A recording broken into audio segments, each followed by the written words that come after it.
My name is Bethany Armentrout. I'm the resident therapist here at Cedar Canyon Adventure Program.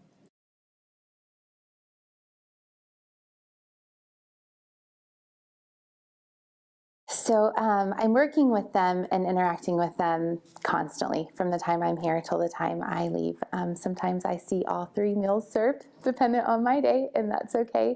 But I see them each for an hour minimum a week, and that's just based on their need or where they are at in their treatment modality. It just depends. But me being the only therapist here now, really I try to keep that to an hour per child. And then we do 6 hours of group therapy. And then of course we encourage family involvement. So we schedule those family sessions from time to time.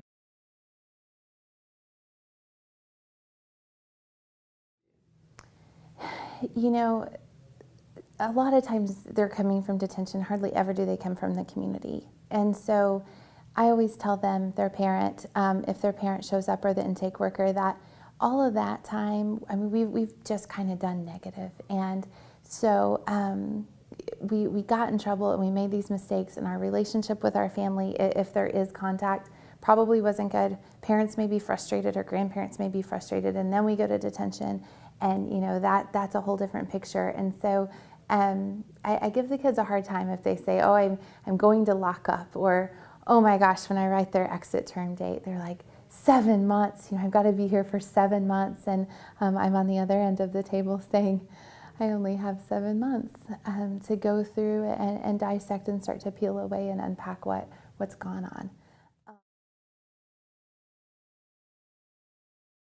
Generality has been just a lack of a support system or an appropriate support system. So honestly, to end that thought, I spend a lot of time in my office just putting them before their problem. I'm a burglar, or I'm a thief, or I'm just a druggie, or I'm bipolar, or whatever, I'm schizophrenic.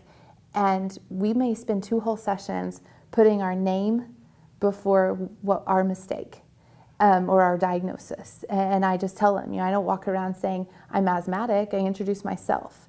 And so, and I have a rule that not everyone agrees with here, but I don't read placement packets, jolt sheets. They're not even put in my office. I'm protected here. I'm not worried about myself. I meet the kiddo where he is first. I want to know the kiddo. I want to know his name. I want to know when his birthday is. I want to know what town he's from. I'll read the mistakes later. But that just kind of helps me form the order in my own mind. I've never regretted doing that. Great. Dad oftentimes was absent. Mom sometimes was or wasn't, but she was struggling either way as a single parent. Gang involvement's been high because, my goodness, they need stuff and they need somebody to take care of them, and they need to feel a part of something. So that's the unfortunate reality of gang affiliation. And so then grades started slipping. They started engaging in criminal activity or having to pay those people back that are taking care of them. And before you know it, they're involving themselves in substance use and missing school, and then they get caught, and they may get caught and serve some less time than their gang members, their older gang members. And so that's kind of the order. I can almost say that to the resident and them kind of snicker, because some or all of that is just pretty spot on. And there's been some sad stories of, I had a child here about a year ago that we contacted his parents every single week for 7 months, and they would not answer. It was a working phone number. Mom actually didn't even work. And I discharged him to a shelter because absolutely nobody wanted him.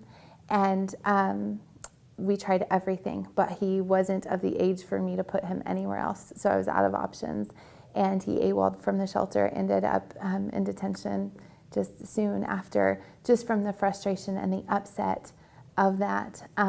Continued to write letters to me afterwards, wanting to blame, why did you put me there?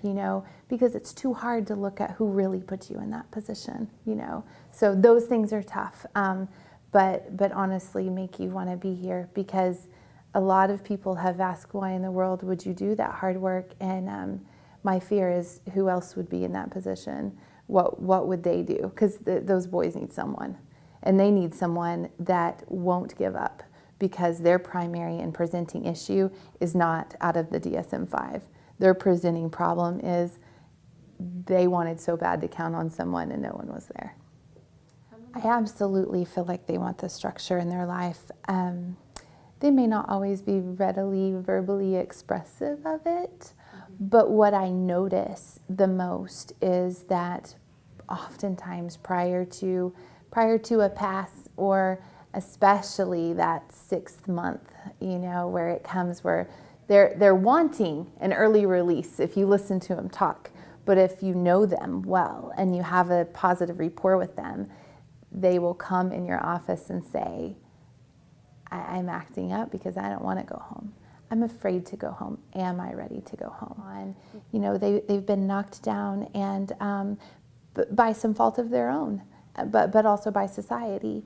And so when they walk in here, we just kind of take a breath of fresh air and talk about what treatment means and what the word rehabilitation means and how you may be down in the basement with your self-confidence and your self-efficacy and everything else, but our job is to build you back up in all the ways we can.